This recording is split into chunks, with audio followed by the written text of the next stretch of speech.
Continuando o nosso programa nesta terça-feira, faltam 5 dias para as eleições, Vonúvio, Praxedes.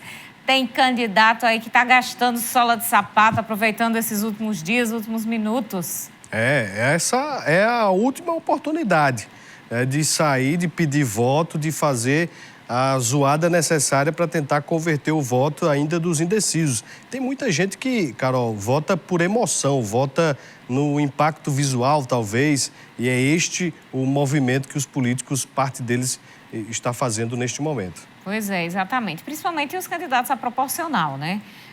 Para os candidatos à Assembleia Legislativa, à Câmara Federal, vale ali até o último minuto para conseguir esses indecisos, justamente. É uma campanha em que os eleitores costumam tomar a decisão somente nas vésperas da eleição. Tem gente que só decide na hora de votar em quem é que vai votar para deputado federal e deputado estadual. E aí é justamente nesse sentido que esses candidatos fazem sua movimentação, intensificam agora nessa semana, última semana, reta final. Tem muita gente ainda para decidir os seus votos e tem muita gente trabalhando. A gente vai trazendo para você.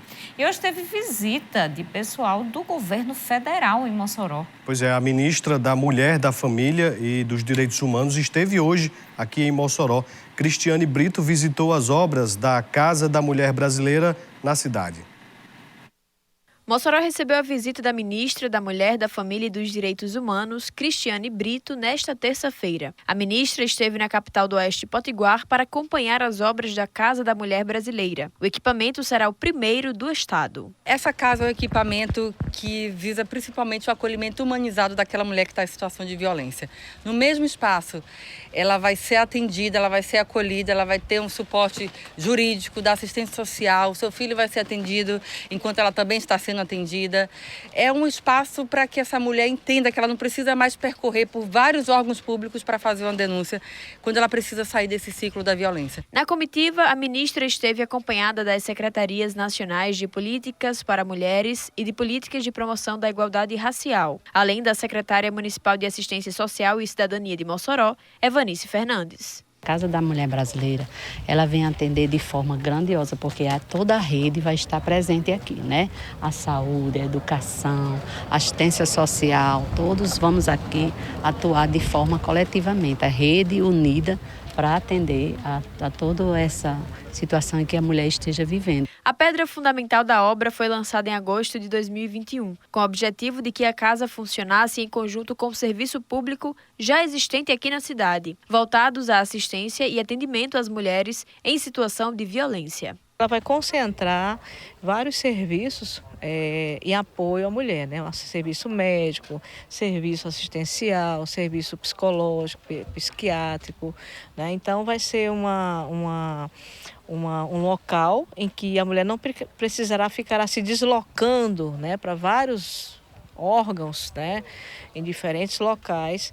A ideia é que a mulher que chegar ao equipamento passe por uma triagem e atendimento psicossocial, para só então ser encaminhada aos órgãos responsáveis. O local contará com serviços de saúde, justiça, segurança pública e um espaço voltado ao público infantil. Às vezes, enquanto a mulher está sendo atendida, não é interessante que a criança esteja ouvindo o depoimento dessa mulher, né? Então, enquanto ela está sendo atendida, a criança, enquanto ela também está brincando, existem profissionais que têm a capacidade até de perceber se aquela criança também não está no ciclo de violência, que quase sempre está. Então, é uma forma da gente dizer também que essa casa não é só da mulher, na verdade, é da família brasileira.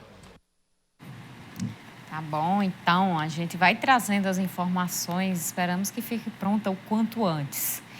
Vamos voltar agora, continuar nossa conversa com o Dr. Carlyle Negreiros. Ele é advogado, especialista em direito eleitoral. Está aqui com a gente conversando sobre o tema. Não teria outro neste momento, reta final, faltando 5 dias para o dia das eleições. Falar nisso, hoje tem debate, né? Tem debate a candidatos ao governo do Estado. Então, amanhã a gente pode até fazer um comentário aqui, mas sintoniza na 95 FM, 12h25, que aí sim a gente pode comentar mais, né, Vonulfo, com mais tempo. Doutor Carlyle, eu falo aqui dessa contagem regressiva, 5 dias para o dia das eleições. A campanha eleitoral está fervendo, mas começou muito antes do dia 16 de agosto, que foi o período oficial da campanha eleitoral. A campanha vem acontecendo também no período não oficial, a pré-campanha. E como é que o senhor vê, depois dessa redução do período de campanha eleitoral para 45 dias, a pré-campanha, que eu vejo de forma muito mais intensa? Qual a opinião do senhor sobre isso? Quais são as implicações jurídicas disso? Sim. O TSE, ele deixou uma margem, uma abertura muito ampla para os pré-candidatos, né? Eu digo que agora nós temos, principalmente os advogados que atuam na área, nós temos 2 campanhas dentro de uma. A pré-campanha antes, em períodos anteriores, ela é mais tratada internamente dentro do próprio partido. O pré-candidato chegava aos seus filiados e então se apresentava como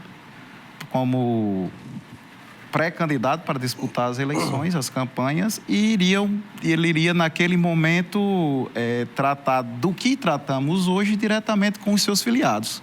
Agora não, agora ele se ampliou para toda a população e o TSE ele passou a não restringir tanto. A principal regra quanto à pré-campanha trata-se do não pedido de voto naquele momento, né?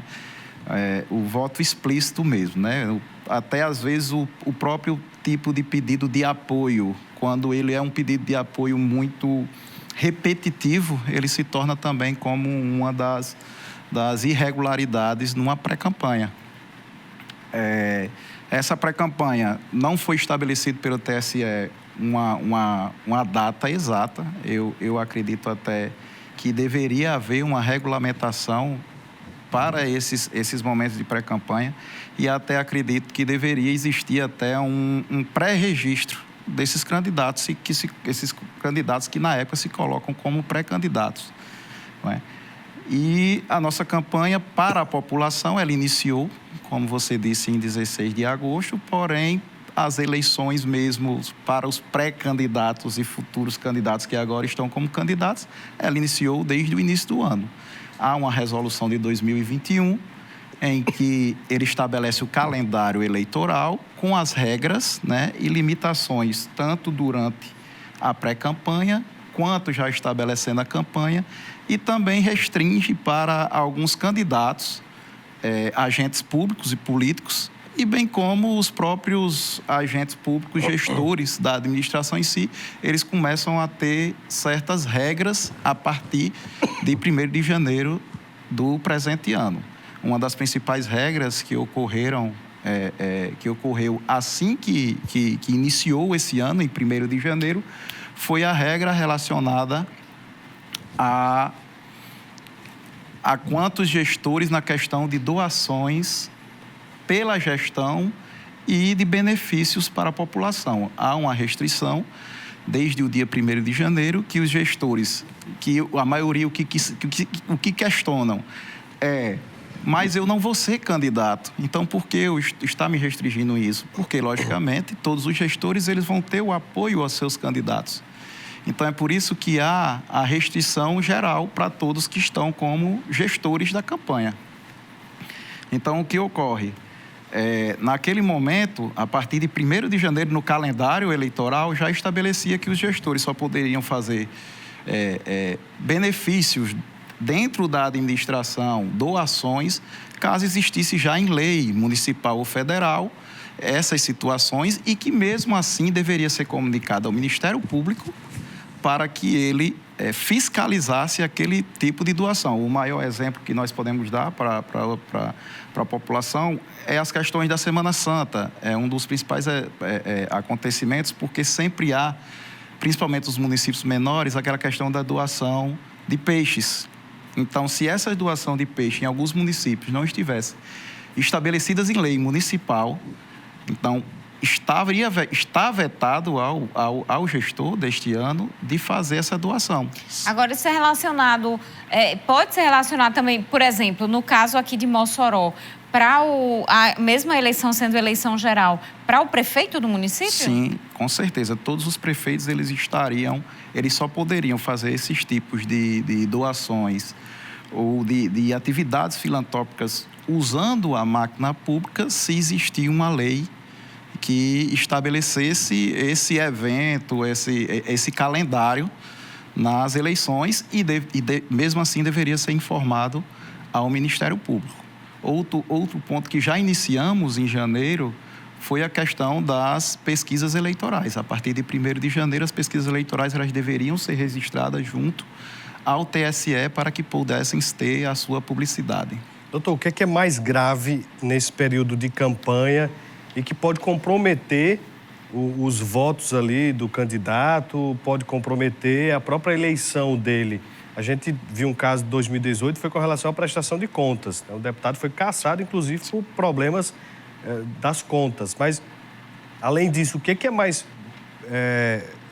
ali que é preciso realmente que o candidato tenha uma maior atenção para o pleito, já falando de pré-campanha, da campanha propriamente dita e desta reta final? Pronto. Existem 2 pontos principais que o candidato ele deve se atentar. É o abuso de poder econômico, que isso vem das prestações de contas, que ele tem que prestar as contas. Isso não significa que uma conta mal prestada, ele gerou um abuso de poder econômico.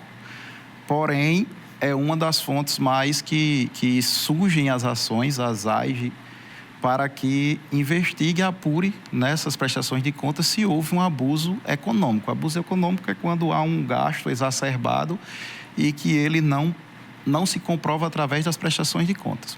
A outra questão é o abuso de poder político. É quando ele está no poder, esse candidato, e se utiliza do seu poder para desequilibrar o pleito. Então, esses são os principais pontos. Há as questões que são mais passíveis de multas, que são as questões da publicidade irregular, né? Hoje é muito utilizado as redes sociais, inclusive é um meio na pré-campanha que teve que ter um maior cuidado para que já na pré-campanha não estabelecesse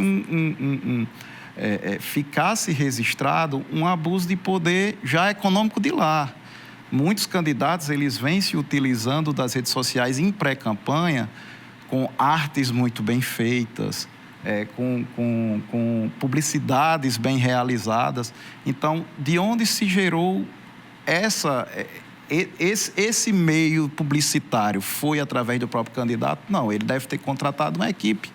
Então, assim, naquele momento não deveria ocorrer gastos na pré-campanha.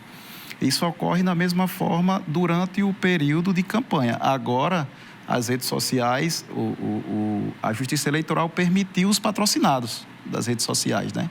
Através de algumas regras, são regras parecidas com os de materiais gráficos, porém, como não tem tiragem essas coisas, só precisa colocar campanha eleitoral e o CNPJ do candidato, né?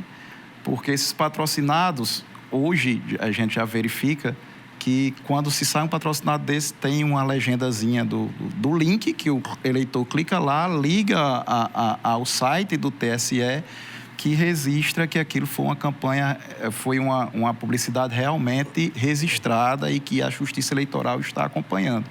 Esses casos das redes sociais, eles, inclusive, ocorrem também nas questões da publicidade falsa, né, das fake news. Antes da campanha eleitoral, o TSE se juntou com demais órgãos, Ministério Público e as redes sociais, Instagram, Facebook, WhatsApp, e para tomar medidas que realmente fiscalizem e fortaleçam a questão das redes sociais, que hoje é o principal meio e que pode desequilibrar realmente uma campanha eleitoral, são as notícias falsas e também o uso irregular das redes sociais. A gente vai falar sobre este assunto no próximo bloco. Vamos para um rápido intervalo. Daqui a pouquinho a gente volta.